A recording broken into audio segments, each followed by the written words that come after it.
Hello, students. In our last session, we have started Unit 1.5, an interesting story, The Necklace by Guy de Maupassant. It is a French story. I think all of you remember the first part of this story. In the first part, we have seen that Mathilde was beautiful and so she wanted to marry an aristocrat. But she had to marry a minor official. She was very sad because she didn't get any luxuries of life. She felt that her house was shabby and poorly furnished. She wanted other people to envy her. She was not happy with her life. When she got the invitation from education minister, she was not happy to see that invitation because she didn't have a new dress for that party.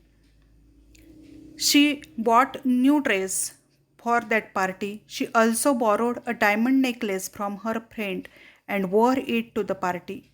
But unfortunately, she lost that necklace. Up to here, we learned the story. Now, today, we are going to learn part 2 of the story, The Necklace. Now, I'm going to read this story and explain it. Listen carefully. Part 2. They looked in the folds of her dress, in the folds of her cloak, in her pockets, everywhere, but they could not find it. They tried to find out that lost necklace, in fold of her cloak. Cloak means a garment worn over other clothes, like a gown. त्यांनी सगळीकडे तो necklace शोधायला सुरुवात केली, but they could not find it. Are you sure? You still had it on when you left the hall? He asked. Yes, I touched it in the hall at the ministry.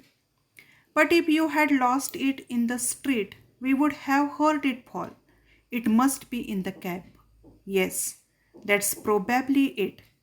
Did you take his number? No. They stared at each other, stunned. At last, Lozel put his clothes on again. I'm going back, he said. Over the whole route we walked and see if I can find it. Now what happens? They tried to find out that necklace everywhere, but they didn't get it. त्यांनी त्यावर विचार करायला सुरुवात केली की कुठे हरवला असेल. कदाचित तो ज्या कॅबमधून ते रात्री परत आले, कदाचित त्या कॅबमध्ये पडला असेल, पण त्या कॅबचा नंबर त्यांच्याकडे नव्हता. त्यामुळे मिस्टर लॉझेल तिच्या पतींनी पुन्हा कपडे अंगावर चढवले आणि ज्या रूटनी ते आले होते त्या रूटनीच तो नेकलेस शोधायला सुरुवात केली. He left. She remained in her ball dress all night, her mind blank. Her husband return at about 7 o'clock. He had found nothing. पूर्ण रात्रभर ती त्याच ड्रेसमध्ये होती. जेव्हा सकाळी मिस्टर लॉझेल तिचे पती परत आले, पण he didn't find anything. He went to the police, to the newspapers to offer a reward, to the cab companies. Everywhere the tiniest glimmer of hope led him. ते पोलिसांच्याकडे गेले, न्यूजपेपरमध्ये ॲड देण्यासाठी गेले, कॅब कंपनीमध्ये गेले, प्रत्येक ठिकाणी ते गेले, but they didn't find the tiniest glimmer of hope. Glimmer means faint, and this glimmer of hope means आशेचा किरण. पण त्यांना कुठेही आशेचा किरण दिसला नाही. She waited all day in despair at this frightful disaster. In despair means in sadness, निराश अवस्थेमध्ये अतिशय घाबरलेले असे पूर्ण दिवस त्यांनी वाट पाहिली. Lozel returned in the evening, a hollow, pale figure. He had found nothing. A hollow means empty, मोकळ्या, रिकाम्या. संध्याकाळी मिस्टर लॉझेल परत आले, पण रिकाम्या हाताने आली. "You must write to your friend," he said. "Tell her you have broken the clasp of her necklace and that you are having it mended. It will give us time to look some more." She wrote as he dictated. आणि mister लॉझेलनी या मॅथिल्डला आपल्या पत्नीला सांगितलं की तू तुझ्या मैत्रिणीला कळव की काय झालेलं आहे. That you have broken the clasp means hook और buckle of that necklace and you have to repair it and we will get some time to look some more. She wrote as he dictated. At the end of 1 week they had lost all hope and Lozelle, who suddenly looked aged, declared, "We must consider how to replace the jewel." 1 आठवडा त्यांनी वाट पाहिली पण काहीही तो necklace सापडण्याची चिन्हे दिसेनात. शेवटी मॅथिल्डनी त्याबद्दल आपण काहीतरी केलं पाहिजे, म्हणजे जो नेकलेस हरवलेला आहे तिच्या मैत्रिणीचा तो परत दिला पाहिजे, यासाठी काहीतरी केलं पाहिजे याविषयी आपलं मत व्यक्त केलं. And so they went from jeweller to jeweller looking for a necklace like the other one, consulting their memories both sick with grief and anguish. आणि त्यामुळे त्यासारखाच नेकलेस कुठं दिसेल का यासाठी त्या प्रत्येक ज्वेलर्सच्या शॉपमध्ये गेले. प्रत्येक ठिकाणी त्यांनी त्या पद्धत शोधण्याचा प्रयत्न केला. But both sick with grief and anguish. Anguish means sadness. पण त्यांना सगळीकडून दुःखच पचवावं लागलं. In a shop at the Palace Royal they found a string of diamonds which seemed to be exactly what they were looking for. It was worth 40,000 francs. They could have it for 36,000. आणि त्याच वेळेस त्यांना palace royal या एका diamond ज्वेलरीच्या शॉपमध्ये त्याच पद्धतीचा necklace दिसला. त्याची किंमत जवळजवळ 40,000 फ्रँक्स होती. फ्रँक्स जसं आपल्याकडे रुपये तसे फ्रेंचमध्ये फ्रँक्स हे चलन वापरलं जातं. 40,000 फ्रँक्स होती आणि ते त्यांना जास्तीत जास्त 36,000 फ्रँक्सला मिळणार होते. Now next. So they begged the jeweller not to sell it for 3 days and they made an arrangement that he would take it back for 34,000 francs if the other necklace was found before the end of February. त्या jeweller शॉपकीपरला त्यांनी request केली की तो necklace कोणालाही विकू नका. Loisel had 18,000 francs which his father had left him. He would borrow the rest. And he did borrow. He gave notes, made ruinous agreements, dealt with every type of money lender. Then he went to get the new necklace and laid down on the jeweler's counter 36,000 francs. आता mister लॉझेल यांच्याकडे 18,000 francs जे त्यांच्या वडिलांनी त्यांना दिले होते तेवढे होते. बाकीची राहिलेली रक्कम त्यांना पुन्हा कोणाकडून तरी आणायची होती. ती त्यांनी आणली. He gave notes, made ruinous means leading to a heavy loss. Ruin दिवाळखोर म्हणजे काहीही त्यांच्याजवळ राहणार नव्हतं असे ॲग्रीमेंट्स करार केले. प्रत्येकाकडून त्यांनी पैसे उधार घेतले आणि 36,000 फ्रँक्स त्यांनी त्या ज्वेलर शॉपला देऊन तो नेकलेस खरेदी केला. Wien madam Loisel took the necklace back, madam Forestier said coldly, "you should have return it sooner. I might have needed it." तो नेकलेस मिळाल्यानंतर त्यांनी आपल्या मैत्रिणीला मॅडम फॉरेस्टरना परत केलं, पण खूप उशिरा परत केल्यामुळे त्या त्याच्यावर नाराज होत्या. From then on madam Loisel knew the horrible life of the very poor, but she played her part heroically. The dreadful debt must be paid. She would pay it. They dismissed their maid. They changed their lodgings. They rented a garret under the roof. आणि त्यानंतर madam लॉझेल म्हणजेच मॅथिल्डला अतिशय कष्टाचं life जगावं लागलं. पण त्यालासुद्धा त्या धैर्याने सामोरे गेल्या. जे कर्ज होतं ते त्यांना चुकवायचं होतं, पूर्ण करायचं. त्यासाठी त्यांनी आपल्या घरातली नोकर काढून टाकली, आपल्या राहण्याचं ठिकाण बदललं आणि they rented a garret. Garret means a small uncomfortable room at the top of the house. पोटमाळा आपण ज्याला म्हणतो तो त्यांनी भाड्याने दिला. She came to know the drudgery of housework, the odious labours of the kitchen. Drudgery means hard life. आत्तापर्यंत तिला माहीत नव्हतं, पण घरातल्या कष्टाचं काम काय आहे हे त्यांनी तिला आत्ता कळायला लागलं. द ऑडियस मीन्स हेटफुल, किळसवाण, तिरस्करणी असं तिला वाटणारं जे किचनमधलं काम आहे ते तिला करावं लागत होतं. She wash the dishes, the dirty linen. She carried the garbage down to the street every morning and carried up the water, stopping at each landing to catch her breath and rest like a commoner. आत्तापर्यंत जी कामं तिनं घरातली केलेली नव्हती ती सर्व कामं तिला इथून पुढं करावी लागली. She had to bargain at markets, quarrel and face insults over every miserable sou. Sou means French coin of low value used in the past. As you know, this is the French story. So there are French words used in this story. So it is a French coin of low value. जसं आपल्याकडे म्हणतात एका आण्यासाठी सुद्धा एक आणा म्हणजे अतिशय कमी किमतीचं एक नाणं, तसं सो हे फ्रेंचमधलं कमी किमतीचं कमी व्हॅल्यू असणारं एक नाणं आहे. त्या प्रत्येक एका सौसाठी तिला अपमान सहन करावा लागत होता. Each month they had to pay some loans, renew others, get more time.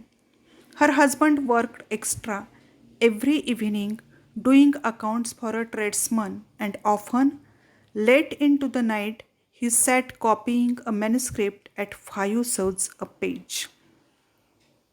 बघा, तिच्या पतीलाही खूप जादा काम करावं लागत होतं.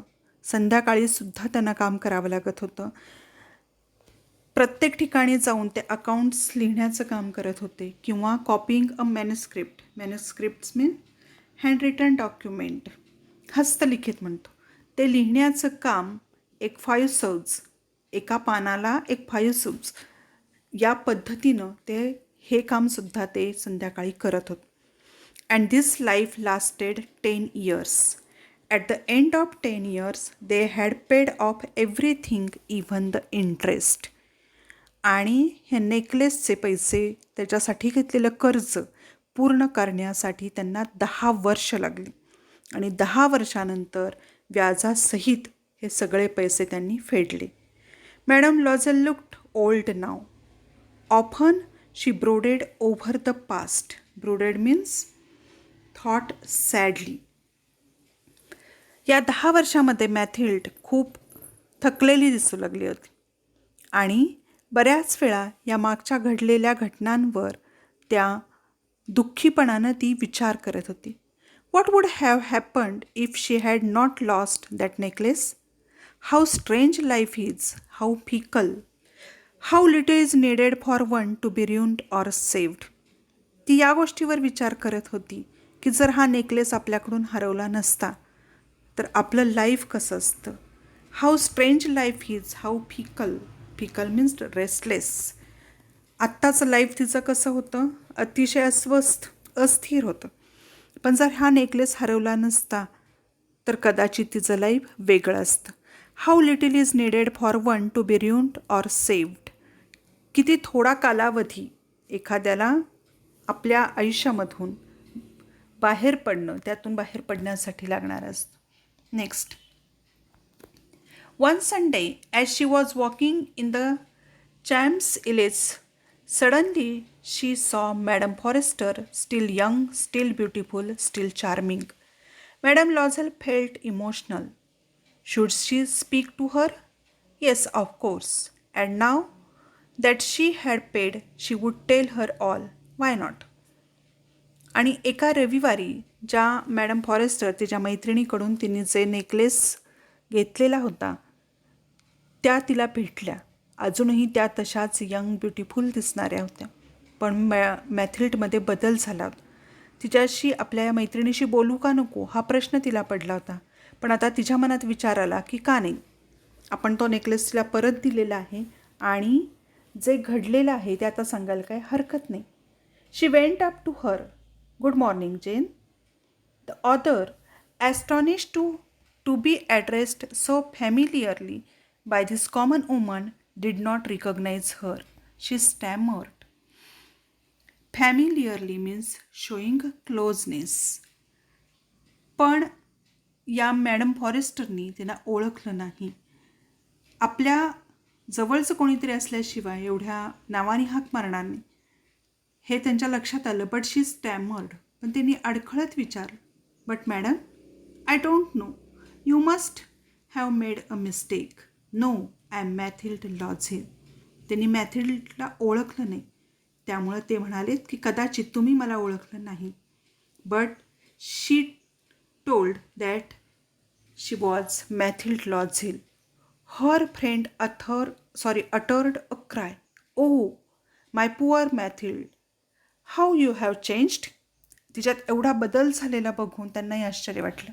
Yes, I have had some hard times since I last saw you and many miseries and all because of you.